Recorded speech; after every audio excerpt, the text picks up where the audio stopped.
I always thought my brother was my friend. We were close. We shared everything, memories, time, even some of our business deals.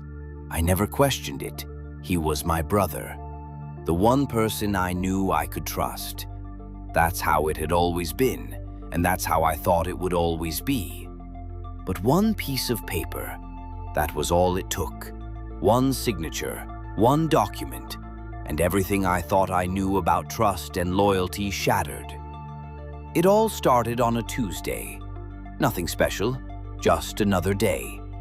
I was sitting at my desk, going through the usual stack of paperwork, nothing out of the ordinary. The rhythm was familiar. Scan, beep, scan, beep. I'd been doing this for years. My job, my routine, everything was predictable. Until I saw the name, my brother's name, Michael. I couldn't place it at first, but something felt off. He hadn't been in touch for a while. We'd spoken here and there, but nothing like before. Not since we'd gone into business together. But the name, it stood out. I looked at the paper, the document in front of me. It was a mortgage application. Nothing that would normally raise any alarm. But when I saw the amount listed and the details of the loan, something didn't sit right. The numbers didn't add up. They didn't match the things we'd discussed. The terms seemed too familiar. I felt a chill in my gut. This wasn't right. I pushed the paper aside. I didn't want to overthink it, didn't want to make a big deal out of something that could just be a misunderstanding. But the unease lingered. And later that day, when Michael called me, I thought I'd finally get some answers. "Hey, Frank," he said, his voice as casual as ever. "Got a minute?" "Yeah," I replied, trying to keep my tone even. "What's up?" "Well, I need you to sign something for me," he said. "Just a quick form. It's nothing major, just some paperwork." The way he said it seemed too easy, too light. Paperwork. Something about it rubbed me the wrong way, but I pushed the thought aside. I trusted him. I always had. So when he asked me to sign a document, I didn't think twice. I figured it was just business, nothing to get worked up about. But later that night, after everything had settled, I sat down with the paper again. And that's when I saw it. The part that didn't make sense. The loan was connected to a property he had no business being involved in. A property I didn't know about. A property he'd never mentioned. And as I scanned through the fine print, I realized this wasn't just a mortgage application. It was a scheme, a fraudulent one. I couldn't believe what I was seeing. My brother, the guy I'd always trusted, was doing something underhanded. He wasn't just asking for a favor, he was pulling me into something that I didn't want to be a part of. But it wasn't just the document itself that bothered me. It was the way he'd involved me, the way he made it seem like nothing was wrong, like it was all part of some normal transaction. And worse, he had signed my name, on a line that wasn't mine to sign. It was all on paper, the one thing I never expected to turn on me. The next day, I confronted him. I didn't go straight to the police or to a lawyer. I wasn't ready to make it official yet. But when I asked him about the loan, his response was defensive, angry, and full of excuses. "You don't understand," he said. "It's just business. It's not what you think." But that didn't matter anymore. I didn't care about his excuses. I didn't care about the money. I cared about trust, about loyalty. And that was the moment I realized how far he'd gone to deceive me. I spent the next few days digging into the documents.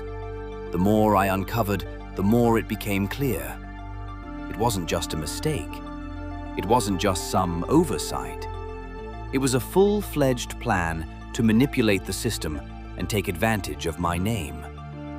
I pulled up every record I could find.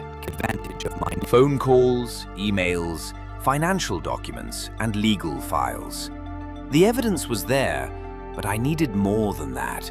I needed something concrete, something that would prove he was responsible for this mess. So I kept digging. Days passed. It felt like an eternity as I pieced everything together. But the more I worked, the more I realized this wasn't just a matter of betrayal, it was a matter of family. Michael had crossed a line that couldn't be undone, and worse, he had involved me in something I didn't want to be part of. Finally, I had what I needed: a stack of papers, a trail of lies, and a broken trust that couldn't be fixed. The next step was obvious. I had to make it official. I couldn't keep letting this slide. My brother had betrayed me, and now I had to make sure he faced the consequences. I went to the courthouse, ready to confront the truth. Michael had already hired a lawyer, but that didn't scare me. I had the facts, and facts don't lie. The courtroom was cold, silent. The judge sat at the front, his gaze sharp as he looked over the documents. I stood tall, confident. My brother, on the other hand, looked like he had something to hide. His lawyer kept speaking in circles, but I wasn't going to let them get away with it. When it was my turn, I laid out everything. The documents, the signatures, the emails, everything. It wasn't just about what my brother had done. It was about what he'd tried to do to me. I showed the judge the fake signatures, the forged documents, the trail of deceit that Michael had left behind. I could see the shock in his eyes as he looked over the evidence. But for me, this wasn't about winning. It was about standing up for what was right. After what felt like an eternity, the judge spoke. His voice was firm, and I could tell he wasn't impressed with the way things had gone down. "This court finds in favor of the plaintiff," he said, his eyes focused on Michael. "This is not just a matter of bad business. This is fraud. And you will face the consequences." The weight of the decision hit me all at once. I wasn't relieved. I wasn't happy. I was numb. My brother, the person I'd trusted most, had just been caught. And now, everything had changed. After the hearing, Michael didn't apologize. He didn't even look at me. He just left. And I didn't chase after him. There was nothing left to say. As I walked out of the courthouse, I felt a strange sense of finality. I'd done what needed to be done. I'd exposed the truth. And in the process, I'd learned that sometimes even the closest people to you can betray you without a second thought. And sometimes, the only thing you can do is stand tall, keep your head high, and let the facts speak for themselves.